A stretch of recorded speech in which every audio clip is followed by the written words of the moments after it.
You know, it really just comes down to being aware of who you are, what makes you different, and being comfortable with it. And so you're going to have moments where you're not comfortable with it and you want to conform and you want to be like other people. And, you went through that and I went through that in adolescence in particular, on through the 20s.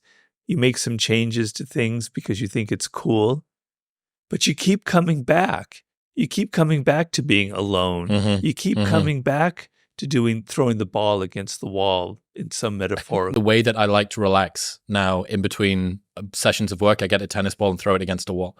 I had the same thing, but because I'm American, mine was baseball. And I had a ball and I'd throw it against the garage door and I would play all these different games with my glove on and I would catch it and I would imitate the crowd cheering me. And this was a home run, this was setter, and if I could do it today, I still would. So I understand that.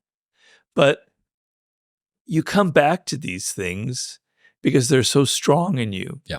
And you can't help it. And they give you relief and they give you comfort and they're who you are.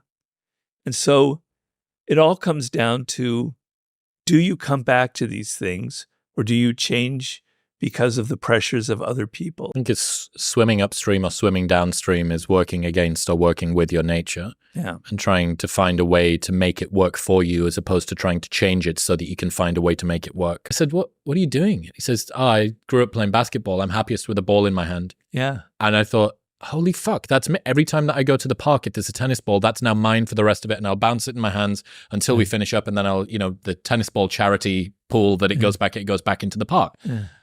And I thought, holy fuck. So I came up with a name for that, which is a weirdness role model. And it's somebody who does a thing that sort of breaks the ceiling on what you thought was acceptable behavior. You've seen this guy do a thing and you go, oh my God, like maybe I could have a ball on my desk. Maybe I could have a tennis ball or a cricket ball on my desk. And that means that I can, because I've seen this guy do it and it's a weirdo role model or a weirdness role model.